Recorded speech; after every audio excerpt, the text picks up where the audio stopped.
Vejam bem, deputada Janaína, você versou sobre muitas coisas que dizem respeito à identidade de gênero e à transexualidade, mas em nenhum momento aparecem números que falam sobre destransicionamento, que falam como essas terapias hormonais estão sendo investidas em crianças e adolescentes.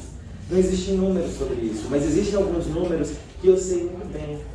Aos 13 anos de idade é a idade que as crianças transexuais são expulsas de casa. Isso é uma realidade. As pessoas transexuais são expulsas de casa aos 13 anos de idade, não havendo possibilidade de afeto familiar, consequentemente de escolarização e consequentemente de mercado de trabalho. Isso faz com que 90% da população de mulheres trans e travestis se prostituam. 90% da população de mulheres trans e travestis se prostituam. Não existe grupo social no mundo que seja propenso a uma profissão, a um tipo de trabalho. Existe sim a compulsoriedade da precarização em relação a esses corpos, que faz com que a única possibilidade de geração de dinheiro e de manutenção da vida seja através deste canal. Então, assim, se a gente se fecha para essa realidade, a gente está dizendo sim que esses corpos são matáveis. O mais interessante e anacrônico é que se você tem 90% de mulheres trans e travestis que se prostituem, existe também quem consome esses corpos. Vamos perguntar sobre eles? Vamos perguntar que o Brasil é o país que mais consome pornografia de transexuais? Eu acho que essa é a realidade e de números que a gente precisa se debruçar. Não sobre um cuidado que não é competência nem sua, nem tampouco desses legisladores aqui. Existe o Conselho Federal de Medicina, existem pessoas, sim, e equipes multidisciplinares que são as pessoas mais aptas e mais capazes para versar sobre o assunto. Com certeza, não sou eu essa pessoa, com certeza, muito longe de ser você também, mas existem pessoas que estão versando sobre isso. Cabe a gente aderir, compreender essas realidades e tentar sanar minimamente os efeitos nocivos da discriminação compulsória e constante de uma prática normativa de se compreender a sociedade. É disso que se trata, e é disso que eu falo quando eu falo sobre reparação. O programa Transcidadania, ele visa reparar do ponto de vista histórico e cultural, o processo de escolarização e mercado de trabalho. Estão ali as meninas que fazem parte do programa Transcidadania no âmbito municipal, que demonstram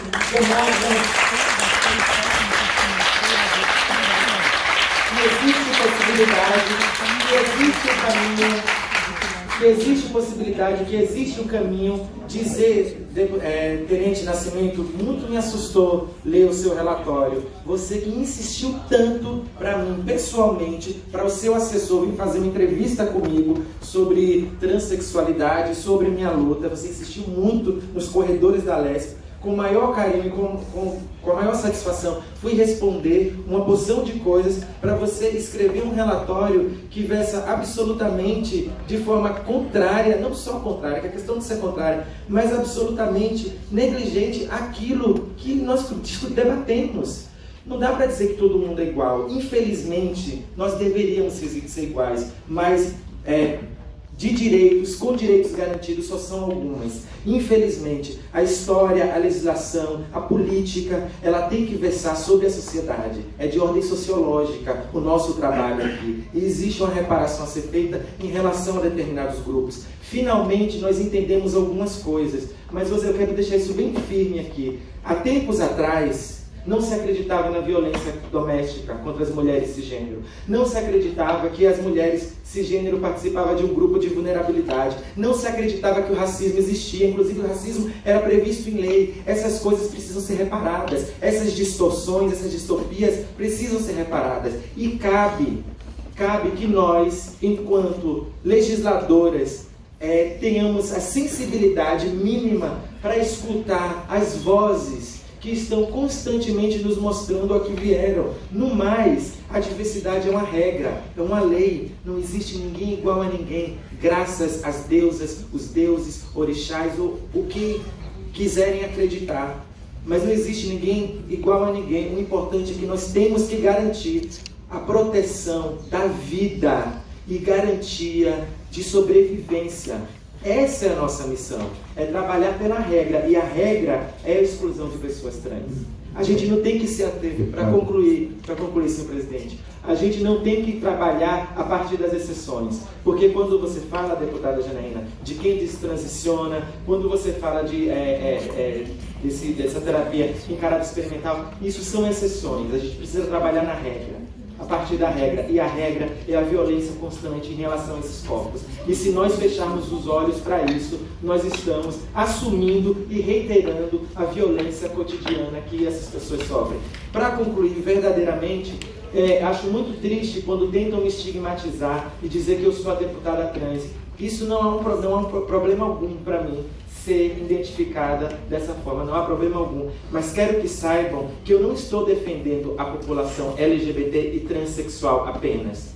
A nossa luta, a nossa disputa é pela sociedade, por uma saúde social, e a minha escolha política, por princípio e por fundamento, é me dedicar a reparar as distorções em relação a determinados grupos. Então não é que eu sou da pauta LGBT e da pauta trans, mas existe nesse grupo uma vulnerabilidade histórica e compulsória que é necessário ser reparada. É disso que se trata esse projeto. E espero que ele seja apreciado por esses lugares e não por outros que carreguem moralismos e distorções do que está escrito aqui. Não quero que ninguém pense como eu penso. Não é disso que se trata.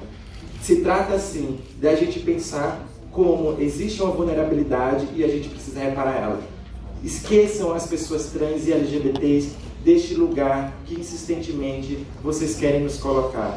Nós não precisamos ser amigas para sempre. Nós não precisamos nos amar, mas a gente precisa de respeito, sim. Ok. Obrigado.